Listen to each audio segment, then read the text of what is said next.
Hello and welcome. November the 19th, the 86th show of Get Out of Rap. It is good to be here. I need your help. Just cheering me up, basically. It is tough being being self-employed. I get by thanks to my partners, that is DDC Outsourcing, Evaluagent, OneCom, and Better Outsourcing. How you can help me is getting involved today. It always puts a smile on my face seeing your comments, but also if you know of any vendors that are looking to get their brand out there and do some interesting stuff, please do send them my way.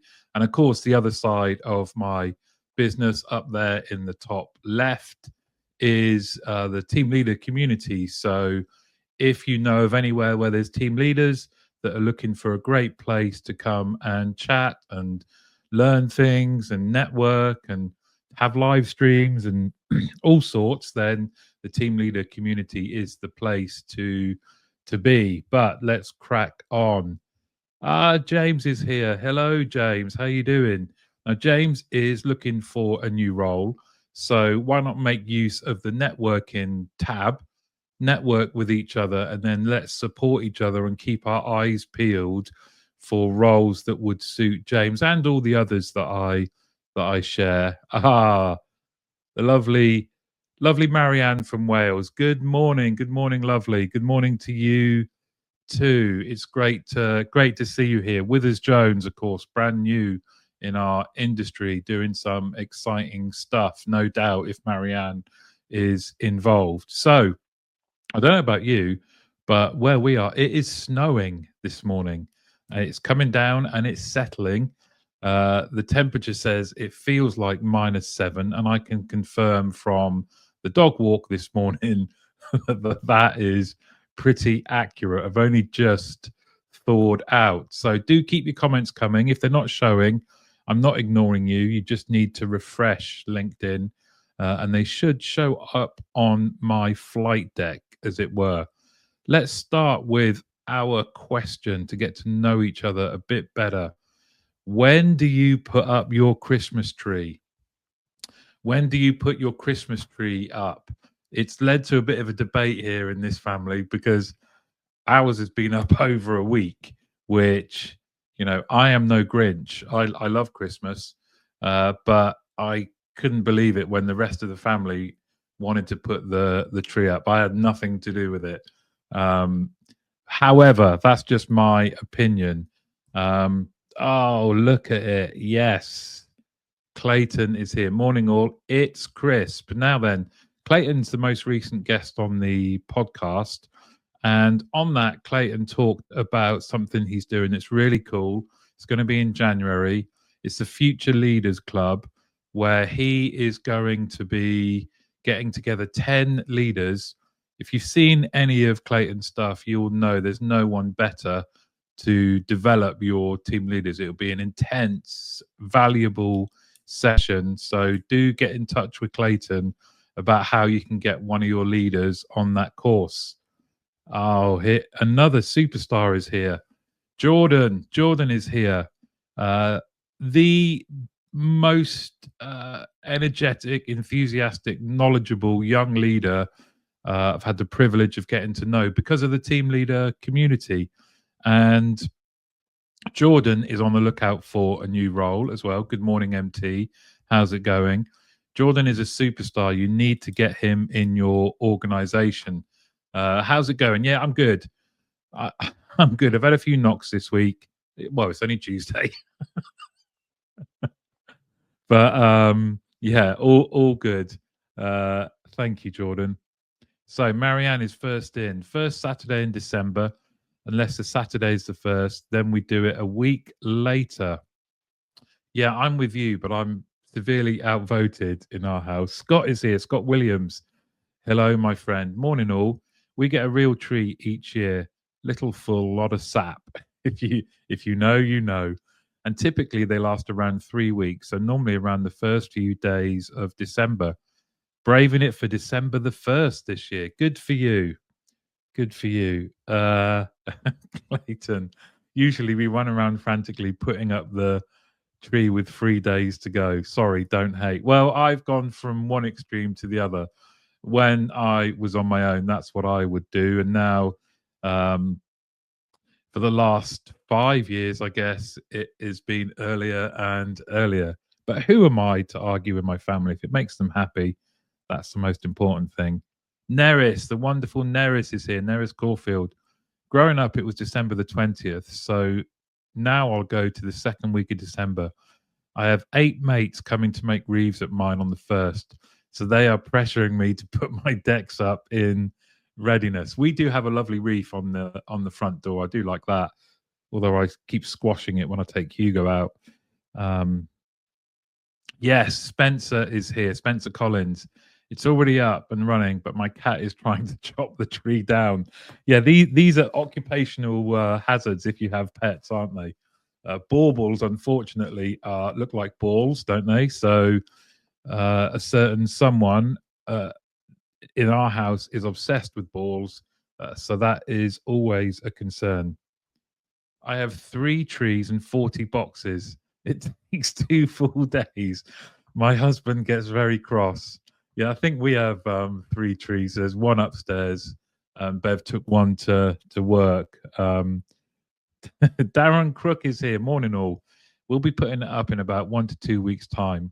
Bring on the joy. We have a real tree. Usually lasts till after Christmas. Cannot wait. Yes, I am the same. Jordan says, "You're too kind, sir. My Christmas tree goes up as soon as I put out the loft for the wife." Yes, I wonder if there are people uh, ferreting around in garages and lofts at the behest of their partners, saying, "Come on, go and find the tree." And we always have good intentions, don't we? When we put it away, we think, right, I'll be a bit more organized next year and put it somewhere I can get it and put all the decks together with it. But it never works like that. They just get everything just gets thrown in the garage, which is a hellhole for us. It's like another dimension. Alan Donaghy is here. Morning, folks. 13th of December, not a day before. That is very definite. Very definite. Look, my view on this, yeah, which I tried to say to the family, is I think you can Christmas spirit and having feeling Christmassy can only last so long. So when the tree and the decorations are up, like early November, it's too much. I don't want to water it down. Do you know what I mean? I like my Christmas neat. Although Alan says in reality it will be when Mrs. Donaghy tells me it's going up, which is normally the 1st of December. Yeah, so you made a very bold statement first, Alan, and then thought, well, no, come on, that's not how things tend to go in the house. It starts already, the Christmas dynamics. I think the best way to do it is you know your place, right? Clayton is coming in with something interesting here. Christmas over here is very different, and I love the Christmas spirit in the UK. Back in South Africa, we bray. Is that the way? Brar barbecue on the day. Usually swim, and it's hot. Can you imagine that? I can today because it is Baltic here where I am. Spencer says, "I once had a terrible experience when I brought a real tree into my house. My dog thought the tree had grown naturally from the ground and decided it was the perfect spot to relieve himself underneath it." Merry Christmas. Oh, that's a cracker, Spencer. Thanks for sharing. See, you guys are already cheering me up. I love it. Absolutely love it. Uh, as next Tuesday is the X's, there will be no show. So the next one actually will be the 6th of December. And that should be really interesting because, and I know I mentioned the panel, we will still do that in December. I'm planning some special stuff for December's shows. But next week, I'm going to be joined by Steve Morell, the brains behind Contact Babel, the person that gives us all of the stats that we like to talk about in the read along. He is going to be joining me here in the studio, and he will be talking about some of the interesting stats that have caught his eye recently. and it's a chance for us to ask him about everything to do with Contact Babel and the great research he gets and shares with us all that educates us all. So keep an eye out for the event when I post it on LinkedIn. So it'll be the 6th of December, not next week. Deepak is here. Same in New Zealand, to swim on Christmas morning. I would love that. Absolutely love that. Yes, Darren. Darren Crook's already Christmassy there with the Christmas emojis. Marianne says it's still 10 degrees down on the south coast. Sadly, no snow. Boo. Well, yeah, ours is coming down thick and fast today, and I've got to do some driving later on this evening. So I do hope it stops. But yeah, feels like -7 here at the moment, according to the weather app. So we have hit it. We have hit the snow, and it's meant to snow again on Thursday. So we do love a bit of snow, don't we? Hugo loved it in the garden this morning. Okay, so actually, I mentioned next week is the EXAs, what we like to call the European Contact Center and Customer Service Awards. Get Out a Wrap is a proud supporter. We are a media partner. I say we. God, I hate it when people do that. It's just me. But when, yeah, we. There is no we. Well, there's we, you guys, as well. But very pleased that Get Out a Wrap, the little logo, will be there amongst all the big boys. I'm a media partner, so we'll do some podcasting. I do hope to see you there in London next Tuesday night. It's a great event. I'm going to have to be on my best behavior because the expo is the next morning. And I'm hosting a panel at 10 a.m. on day one. So, and I've got to set my stand up. When I say set my stand up, that's going to take all of 10 seconds because I've got nothing. But yeah, so are you going to the European Contact Center and Customer Service Awards? If so, please do let's try and hook up. Let's try and see each other. For those of you that haven't met me before, I always get told I'm smaller than people thought. I'm not the tallest, so let's just get that out of the way now. But I can still muscle my way to the bar, which is the most important thing. But yeah, hope to see you there, whether it's seeing who's going to win awards, because it's great to see all the European countries there, or whether it is on the dance floor later on, busting a move. Now then, I have been busy. I just want to share something with you that I put into the team leader community, and I wonder how many of you can relate. I talked about what my early relationship was like with QA. So when I was a team leader, I saw QA as a bit of the enemy, if you like. I thought, right, I've got to be in conflict with these guys. So I just made a very quick video that I'm going to show this to you now. Not to worry, I have a permit. This just says I can do what I want. That's what I thought it was like. I said, I'm a team leader. I can do what I want. So, Darren, are you talking about the expo? Yeah, great. Planning to be there on day one. Darren, my keynote is on day 2. Can I kidnap you just to keep you there? I need as many people in the audience as possible. Anyway, I'm joking. So I won't kidnap you, I promise. But I will see you on day 1. Head over to the stand. It'll be great to see you. Clayton says, I won't be at the awards, but will be at the expo, so I'll witness the recovering hangovers. Yeah, I mean, how this has happened, I do not know. I think everyone is thinking the same thing, which is, oh God, it's going to be a tough 3 days. So yes, as I said, I have been busy. We've got another VT for you right now.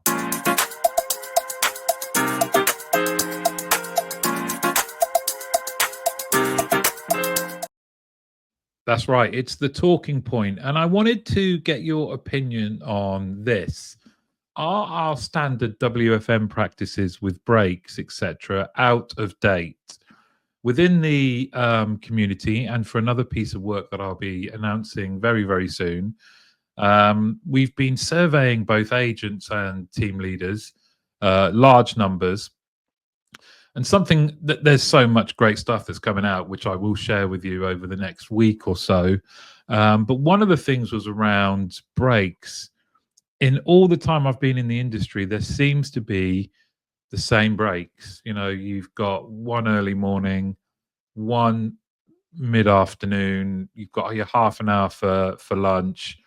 And I wonder, with how our industry is evolving with self-serve, omni-channel, you know, chatbots, and we know that agents are getting more complex queries and AHT's rising. We know that from the contact Babel stuff. I just wonder, and for those of you out there that are far more knowledgeable than me around, getting the coordination right from WFM with your service levels and calls, do we need to look at breaks again, make them more flexible, give people a bit more autonomy on when they're taking them? What are your thoughts? Because I haven't seen them change much over the years, but I would love to get your view. Let me just go. So Spencer is also coming. Brilliant, Spencer. I will see you there. Can't wait for that. And Marianne as well, going both days, but traveling back and forth, far cheaper to do, as the prices of hotels are absolutely ridiculous. Very true. You can get discounts from the Expo's website.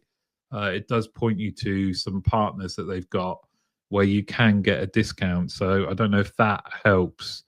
But what do we think about standard sort of WFM practices, or have you seen them start to change? Am I just a bit out of date, where we've got very fixed breaks? Darren says, sorry, I can't make the second day. You're just going to have to wait. I'm hoping to video it. You're just going to have to wait, Darren, or just hear the horror reverberate through LinkedIn. But what do we think? Is there a change happening in WFM in how we? And I guess I should explain some of my reasoning behind the question in a bit more detail. Are breaks fit for purpose for how agents are? The calls and the nature of calls that they take now. And for the fact that people are at home, a lot of people, what do we think? Has it changed?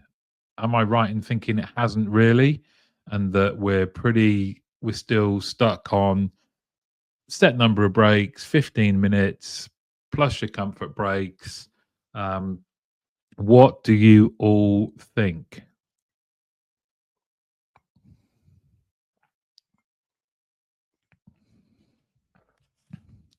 Let's get there we go. Come on, you Spurs. Clayton loves it. Marianne says, yes, I did look at that, but they are stupid pricing. One of the hotels on the 26th was £158, but the night we need, the 27th, the same hotel was 520. Ridiculous, isn't it? Absolutely ridiculous.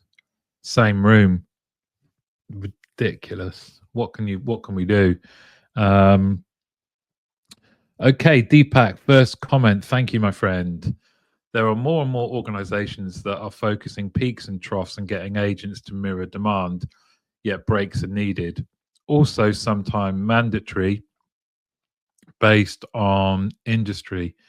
Yeah, so if we are amending schedules based on demand, how is that being reflected in people's breaks? I'm pretty sure, is it this Friday or next? It's Black Friday. So anyone in any kind of service is gonna get hammered. Are we giving people more breaks? Maybe they're working the same hours, but they're taking more contacts. They're taking more. They're spending more time talking. How are we reflecting that in breaks? What does everyone think, or just what are you seeing? No change. It hasn't really changed, but we've maybe got a bit more a bit more relaxed? What does everyone think?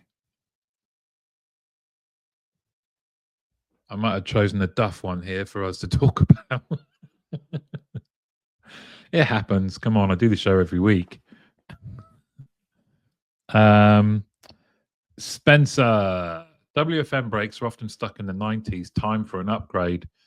Modern brakes can boost productivity and brain power. That's it. That's just what I'm talking about. Cognitive brakes, just like taking a Game Boy break with fewer pixelated battles. I love it. Yeah, let people just do Pokemon Go, which I've never played, but a friend of mine in our football team, who's the same age as me, is absolutely obsessed with it. I just don't get it. But I love the fact he loves it. On special occasions like Friday specials, you shift left common practice. You shift left common practice. So just mixing it up a little bit. I think that's good, Deepak. I think just kind of you don't want people to get stuck in a rut. I also know of some of the feedback from some of these contacts with agents and team leaders that people sometimes will feel like their first break is literally straight after they come in, and it just doesn't do anything for them. Now then, I knew Scott was Scott Williams, our resident expert. I think remote and hybrid working has meant that employee needs for break varies considerably. No queue for the kettle for one, but planning is still required to try to ease areas of anticipated demand. Peaks. Comfort breaks are incredibly difficult to manage, however, and I think the flexibility is entirely with the employee to an extent.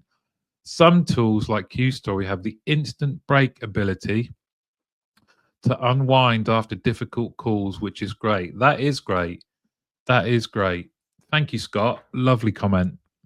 Darren says, we still have planned breaks, times, and lunches, but allow the team to swap them if they need to. We also accommodate changes or additional breaks where needed. As our team grows, I want to be able to be more flexible. What a great approach, Darren, and I'm sure your team benefit from that. Clayton says, I'm not sure if we're keeping up to date, but what I do recall is bad practices in terms of expectations and communication around those expectations. Agents seem to be out of the loop in terms of why we do things the way we do it, which causes friction. Very true. Are we actually talking to people, which might make it easier? Structure is needed, sadly, as much as I would love to say differently. Yeah, good. It's a really good point, Alan, and I don't think anyone would espouse not a non-structured approach, but a flexible structure, and one that, as a Clayton said, is communicated and accommodates for difficult calls.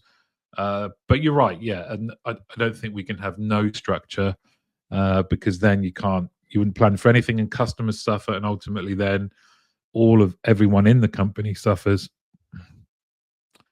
Shift means give them an option that we will call back when there are more agents online available. Yes, very true, Deepak. Very, very true. So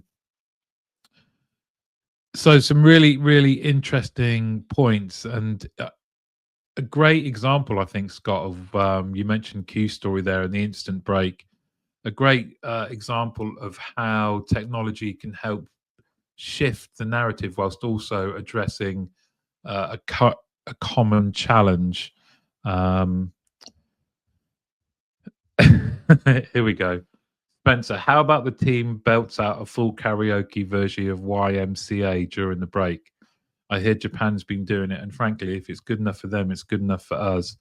Also, who wouldn't want to see Bob from accounting doing the dance moves? Very, very true. There's nothing wrong with singing in the contact center. Big fan of that. Contact center karaoke. Oh, that's a good one. Nice ring to that. Or provide other digital options. Very true, Deepak. Very true. So, as I mentioned, I am talking at the expo. It's going to be an interesting one for sure. It's day 2, the Keynote Theatre, 11:40 to 12:10. I also want to take this opportunity to say Neris is going to be talking before me. Neris, if you're still with us, feel free to drop in the title of what you're talking about. And Clayton, am I right in thinking you are also talking at the expo? So why not share when it is and what you are talking about? Because I don't want this to be all about me. And if anyone else is watching and hasn't yet written in the comments, but you are talking at the expo or you have a stand there, please do share it. Let's help each other, because it's a chaotic 2 days, isn't it? And you don't want to miss anything good. So obviously, I'm going to point you in the direction of my session. Day 2, Keynote Theatre, 11:40 to 12:10. Be prepared to be disturbed, is all I'm going to say. I'm trying to keep my powder dry. But Neris is going to be before me on the keynote, day 2. So I imagine that's 11. That right, Neris? But Clayton, I know you are also talking, and anyone else that is talking or going to be at the expo, you by all means you are welcome to use my stand as a meeting point, a hangout area. Do not expect any free gifts or sales. There's none of that.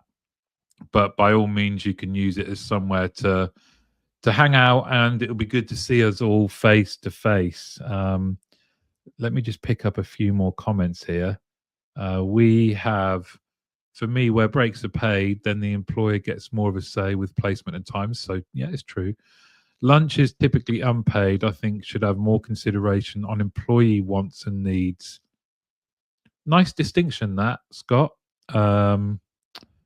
The Verint Flex Time product, it gives the agents the options to choose times, but there is give and take. Yeah, nice. Another example of someone using technology to help. Yep, says Clayton. I am the graveyard shift on the Thursday at 2 p.m. on the Customer Experience Transformation Theatre, just as everyone cracks open their first beers. I will be there, Clayton, I promise you, and I won't be having any beer. I will get you one though if you want.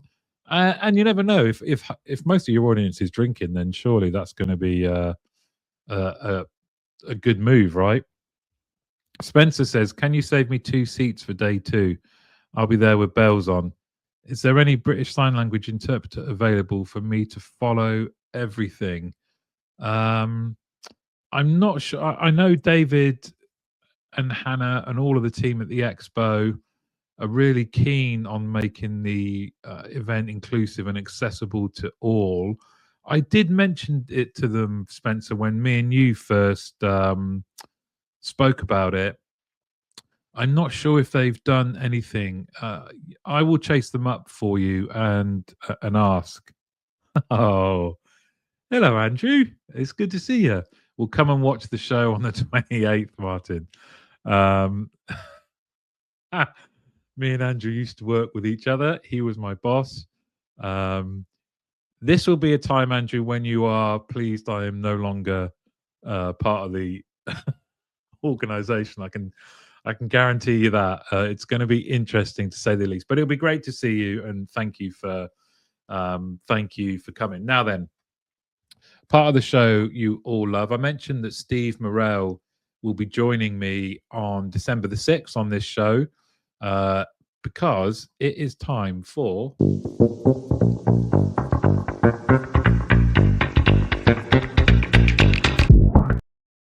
it's the read along, where we're going through Contact Babel's Decision Maker Guide, Contact Center Leaders Decision Maker Guide from last year.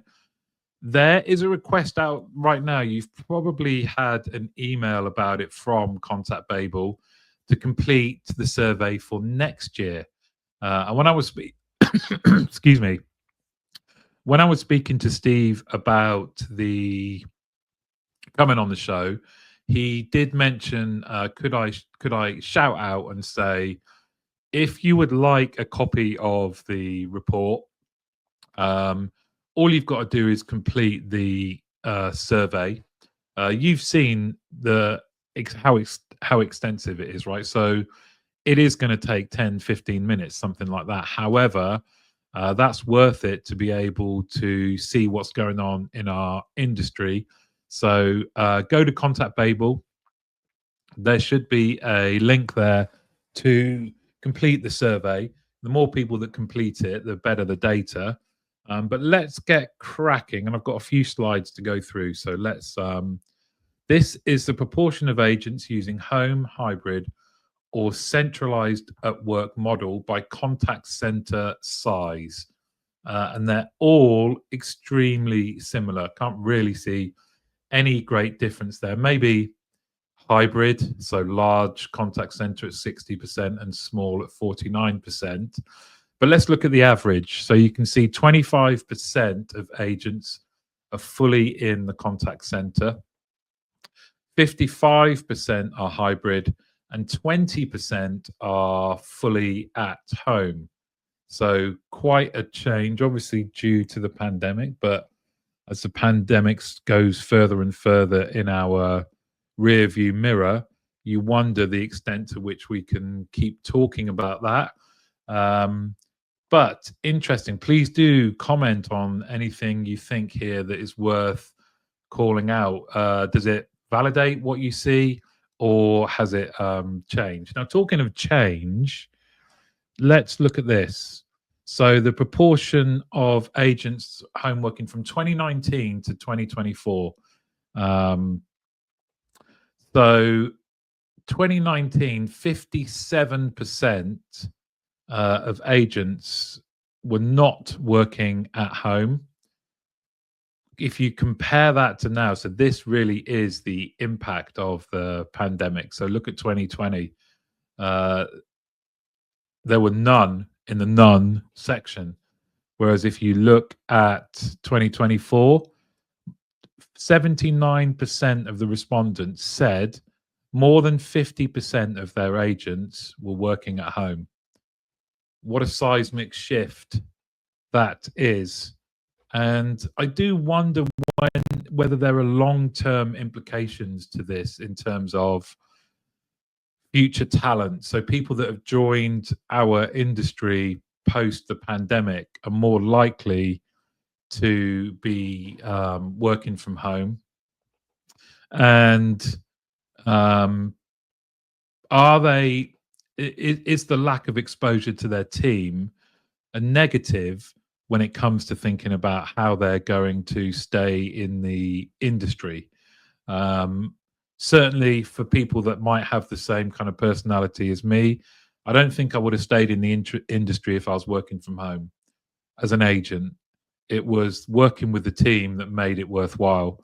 It was being in the team, excuse me, being in the team, having fun, working hard, absolutely working hard, but learning from people, developing relationships, connecting with people. And yes, you can do that virtually, of course. You can feel like you know people, but it's just not the same.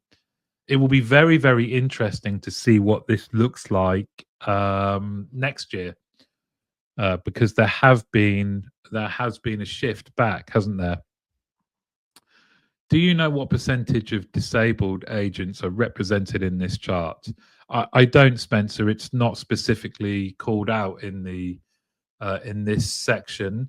That is definitely a benefit, I think, of having a greater proportion of people working from home, is that we've been able, as an industry, to offer roles to talented people, talented disabled people, where previously we might not have been.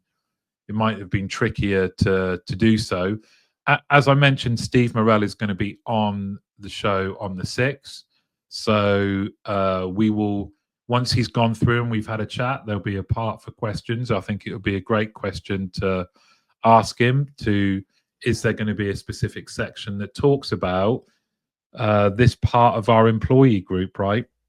The disabled employees that we have in the industry, and to hear from them, as you do, you keep us honest all the time, and that perspective we all benefit from. So yeah, 6th of December, when Steve joins, come and talk to him and ask him that. Thinking back at my days on the phone 20 years ago, working from home seemed impossible. Amazing how times have changed. Our IT manager back then would have had a fit if we had to work from home. I remember the same. Yeah, it's funny how things change. Scott says this is quite apt given the article in The Guardian this morning regarding a bank and home working. Oh, do share, Scott. We can all check it out afterwards. But what is the article talking about? Can you summarize? Um, Spencer Collins is not only disabled, but also the grey population have grown. Yeah, I know it's great. I think that the real positive has been that we've been able to tap into pockets of the population that we never were able to, and that wider representation we all benefit from: customers, employees, companies. We benefit from truly diverse teams, so it's brilliant. Hi Tracy. Tracy Newton. I started working from home in 2000 for Yellow Pages. Working from home isn't for everyone. It takes focus, discipline, and a whole lot of self motivation. Very, very true. Very true. Not only as a agent, but I wouldn't have been able to do it as a team leader either. But I was very tuned in to how my team were showing up physically, so that you would miss that. Spencer says, now I could serve as a consultant to help CX and call centers attract disabled talent and make them feel part of the team. Put your heart up if you're agreeing with me here. Well, I think it's a good shout, Spencer. Thank you very much. Starling Bank staff resign after new chief executive calls for more time in the office. Interesting. Thank you, Scott. I will definitely check that out. Neve is here. Hello. Saw that, all right. Cart before the horse, maybe. Yes, very, very true. It's interesting when you see these articles, don't you, about CEOs that take over and say, right, everyone's coming back. It's hard to understand the rationale sometimes, but very, very interesting nonetheless. We've got time for one more. This is multi-channel, multimodal, or omni-channel. I don't mind admitting I've lost the explanation of multimodal. Can anyone educate me, please? But here you can see 51% are multi-channel, 18% are multimodal, and 31% of contact centers surveyed last year consider themselves to be omni-channel. How does that compare to where you are right now? What would be your answer? Where would you be? Would you say you're multi-channel, multimodal? I wouldn't answer that because I don't know what it is. And omni-channel. I don't mind admitting what I don't know. It's the only way you learn. I could go and find it out myself, but I'm hoping one of you guys will fill me in and educate me. Small contact centers are 58% multi-channel in comparison to large contact centers that are 45%. However, small contact centers are less likely to be omni-channel. Oh, good. Clayton's helping me out. It's easy, Martin. It's more than one of modal. It's a flock of modals. Is modal an animal? Oh, look, there's multimodals. So these are contact centers that have modals in them, multiple ones. Good. How are your modals? Yeah, clearing up. The cream's working. Oh, you only have singular modal now. Yeah. I did have multimodal.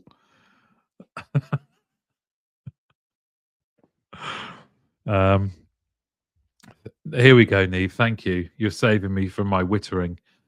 Multimodal. Customers can communicate on more than one channel at the same time. And then from the sublime to the ridiculous with Clayton, I remember it from Heidi. Modal. Hoo-hoo. That's dumb. Oh, God. Advertising's worked. We're small and multi-channel. We get more digital contact than phone calls. And I wonder, because Darren, you guys are growing successfully. I wonder if that will change as you get bigger, or will you? It's going to be interesting to see, isn't it? You get word of the day for wittering, though. Thank you very much. Now I just have images of small furry animals. Like I think a modal in my mind would be like raccoon-like. I think they're very cute. I know they're pests in America, aren't they? But a modal is a small raccoon type animal. I do imagine it wearing trousers. It's one of the team, and there's multi-modals. So without further ado, it's time to draw the show to a close before I talk myself into insanity. I've really enjoyed it today. As I said, I wasn't feeling on top of the world at the start. A few knockbacks in the adventure that is being self-employed. I am on the lookout for partners and sponsors for next year and people to join the team leader community. All of that said, I'm really looking forward to being at the X's. I'm really looking forward to the expo. And as always, you guys have not only come up with great comments, but you are all lovely, lovely human beings. And I'm very, very lucky to know you and that you've given up your time to come and join in with the show. Let's call this a very random one today, predominantly because of me. But remember, no show next Tuesday. I do hope you can join me on the 6th of December, where I will be joined by Steve Morell. I will have seen a lot of you before then, hopefully face to face, either at the awards or the expo. But if not, I will see you on the 6th. Take care of yourselves and have a lovely rest of the week.